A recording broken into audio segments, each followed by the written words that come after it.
My name is Eva Marsh. I'm 34 years old, and for the last 6 years, I've run a forensic accounting practice in Hartford, Connecticut, the kind of work where clients hire me specifically because I'm very good at finding money other people tried to hide. My family disowned me the same year I signed the lease on my own office, the same year my firm closed its first full year at $340,000 in billings. 9 years later, in a probate hearing room with humming fluorescent lights, a scuffed oak podium, and a coffee stain shaped like a comma on the carpet, a 78-year-old retired jeweler in a gray cardigan would stand up, clear his throat, and repeat, almost word for word, something my grandmother told him 14 years earlier. My cousin's face would go the color of the tablecloth behind her. I still remember the exact sentence my mother said to me the night everything ended. Standing by the coat closet, keys already in her hand, she said, "Grandma always said blood mattered more than ambition, and you chose ambition." I've turned that sentence over so many times over the years that I could recite it in my sleep, the exact clip of her voice on the word ambition, like it tasted bad in her mouth. Before I tell you how we got from that dinner table to that courtroom, if you're watching this right now, drop a comment telling me where you're watching from and what time it is for you. I read every single one, and it genuinely helps me know who's out there listening. Let me take you back to where this really started. I grew up in Millbrook Falls, Vermont, a town of about 6,000 people where half the mailboxes still carry the name of the family that built the house 40 years earlier, where the diner on Route 12 still serves the same maple glazed ham platter it did in 1994. My grandmother, Vivian Hartley, was the gravitational center of that town's version of a family. She buried my grandfather, Walter, in 1998, and the one object she talked about more than anything else in the world was a 1948 emerald and diamond bracelet he bought her in Geneva on their honeymoon. 16 stones set in white gold, later appraised at $186,000. She kept it wrapped in a blue felt cloth in her cedar dresser, and I remember the smell of that dresser, cedar and Chanel No. 5 and old paper, better than I remember most of my childhood bedroom. My mother, Carol, and my aunt Denise, our sisters, and growing up, my cousin Chloe, Denise's only daughter, was always the favorite grandchild. She got first pick of grandma's costume jewelry at 13, sorting through the good pieces on the quilted bedspread, while I was handed whatever was left. She got the good bedroom, the one with the window seat, every single Thanksgiving, while I slept on the pull-out with the bar that dug into my spine. When I got a partial scholarship to Boston College at 17, worth $14,000 a year, my father called it nice. Over the phone in the same week, Chloe got a used Jeep Wrangler for her 18th birthday, and the entire extended family drove 3 and 4 hours in to be there for it. I noticed the asymmetry the way you notice a draft in a house. You can't always point to where it's coming from, but you feel it in every room.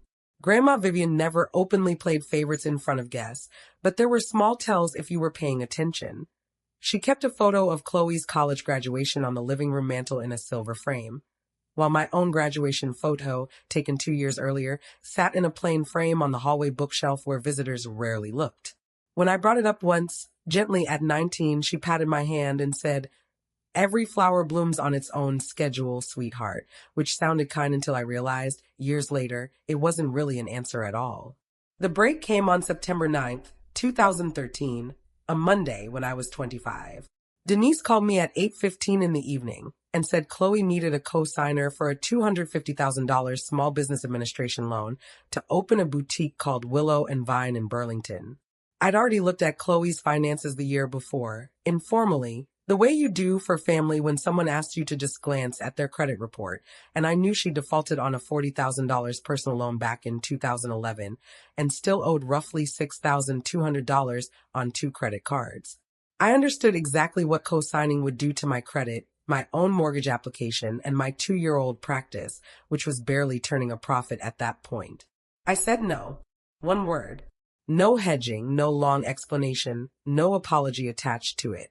Thanksgiving that year, November 28th, 2013, at 6:40 in the evening, with the turkey half carved and the smell of sage and burnt gravy still hanging in the kitchen, my mother stood up at the table in front of 11 relatives and told me that if I couldn't help family, I wasn't family. My Aunt Denise nodded along, arms crossed. Chloe stared at her plate. Nobody argued with my mother. My father didn't look up from his food. I remember feeling strangely calm, almost outside my own body, like I was watching someone else's dinner get ruined on a screen with the sound turned low. I didn't cry at that table. I folded my napkin, thanked my grandmother quietly for the meal, and drove 4 hours back to Boston that night with the radio off and both hands on the wheel. The person who caught me that winter was a senior partner at the accounting firm where I was finishing my CPA hours, a woman named Diane Okafor. She noticed I'd started staying at the office until 9 most nights, running the same reconciliation twice just to avoid going home to an empty apartment.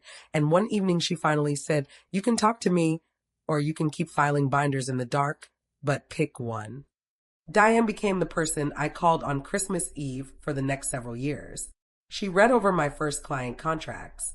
She was the only person in the room, besides my own reflection, when I was sworn in as a CPA in 2015, and she brought a small bouquet of grocery store carnations that I still have pressed in a book somewhere, because nobody in my actual family had thought to send so much as a text that day. Year 1, instead of keeping a diary, I kept a spreadsheet. Every unreturned call, every skipped birthday, every canceled visit, logged with a date and a one-line note, the same discipline I'd later use professionally. Year 2, I passed my CPA exam and made senior associate. Year 3, with Diane's backing and an $18,000 line of credit, I left the firm and opened Marsh Forensic Advisory out of a 400 square foot office above a dry cleaner in Hartford. Year 4, revenue crossed $340,000 and I hired my first associate.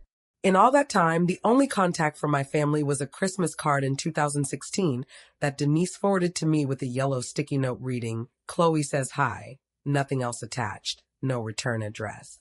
Year 5, I moved Marsh Forensic Advisory into a proper suite downtown, 1,200 square feet with my name etched into frosted glass on the door.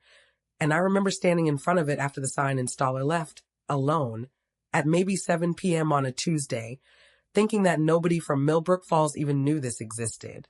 That was the year I stopped waiting for the phone to ring on my birthday. It wasn't dramatic. It was more like closing a tab you'd left open for years, quietly, without ceremony, and getting on with the rest of your evening. My grandmother died on February 3rd, 2024, at 91, in her sleep, in the same house on Larch Street she'd lived in since 1961. At the funeral, for the first time in 9 years, relatives who hadn't spoken to me in a decade suddenly wanted to know how the business was going, how big my office was, whether I was still single. 3 weeks later, my mother's cousin, a woman named Pam who'd never approved of how I'd been treated, forwarded me a screenshot from the family group chat, dated March 2nd, 2024 at 9:47 p.m. In it, Denise had typed to Chloe, "If we get you named on mom's jewelry before probate closes, we split whatever it appraises for, 60-40, you and me." That was the first time I'd seen, in someone's own handwriting, essentially, what any of this had actually been about. Around the same time, I sat down with an estate attorney in Hartford named Robert Chun, in his office on a rainy Tuesday afternoon, a legal pad and a cold cup of coffee between us. He explained that under Vermont probate law, since the bracelet wasn't specifically itemized in Grandma's will, dated documentation, appraisal records, letters, anything contemporaneous, could carry real weight in establishing her intent, far more weight than anyone's recollection of a Sunday afternoon conversation. He asked me one question that stuck with me. "Do you have anything with a date on it?" I didn't, not yet. But I remembered, from somewhere in the back of my mind, that Grandma had always used the same jeweler on Church Street whenever she had that bracelet appraised, going back decades, and that gave Robert somewhere to start looking. If any of this is hitting close to home, drop a comment. I'd genuinely like to hear it. The estate's court-ordered appraisal was scheduled for April 22nd, 2024, at 11 in the morning, in a probate hearing at the Chittenden County Courthouse in Burlington. Grandma's estate attorney had brought back the same jeweler who'd appraised the bracelet in 2010, a man named Arthur Kessler, 78 now, who'd run a small shop on Church Street for over 40 years before retiring. Chloe went first, in a cream blazer, and told the room that Grandma had told everyone for years that the bracelet was meant for her. Denise backed her up, calm and rehearsed, describing Sunday visits, describing promises made over tea that no one else had ever heard.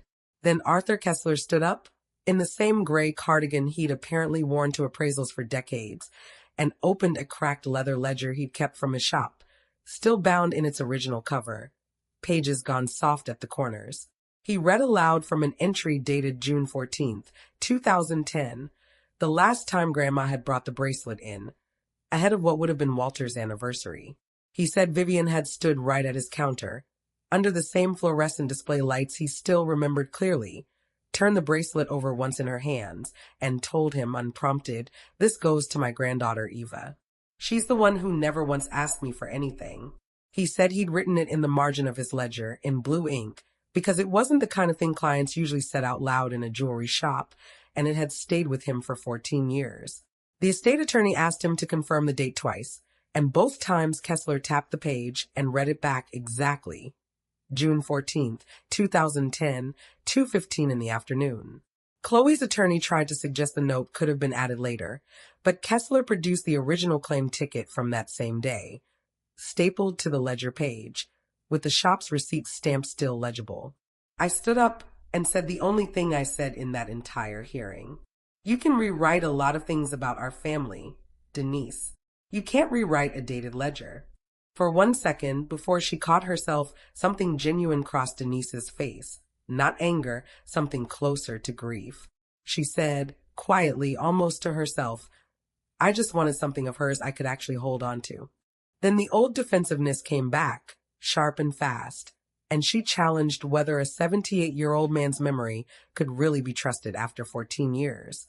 But Kessler's ledger, combined with a short, handwritten letter Grandma had left with her own attorney years earlier, one nobody in the family knew existed, was enough. The judge ruled that the bracelet passed to me under the estate's residual clause, supported by contemporaneous documentation of intent.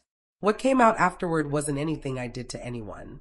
Chloe's Boutique, opened in 2014 without my signature anywhere near that loan, had quietly closed in late 2023. Roughly $180,000 in debt, for reasons that had nothing to do with me at all. My mother, 2 weeks after the hearing, sent me a handwritten letter, not a text, 3 pages, saying she'd been wrong that Thanksgiving and every year since, and that she'd like to know her daughter someday if I'll let her. I haven't answered it yet, but I haven't thrown it away either. It's sitting in the same binder where I keep everything else, right behind the spreadsheet I started back in 2013, like it belongs there more than anywhere. I think about calling her sometimes, usually late at night, usually right after I've locked up the office. I'm not there yet, but for the first time in 9 years, I'm not entirely sure the door is closed either.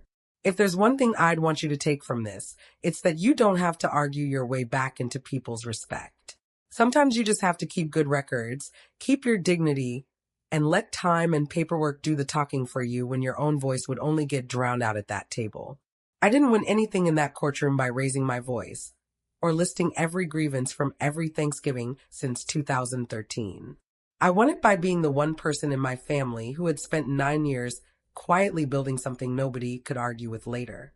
My grandmother didn't leave me a bracelet, because I fought for it in front of anyone.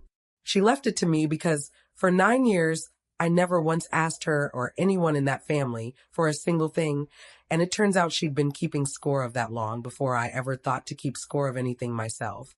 If this story meant something to you, hit subscribe, drop a comment about your own family, and share it with someone who needs to hear it today. I'll see you in the next one.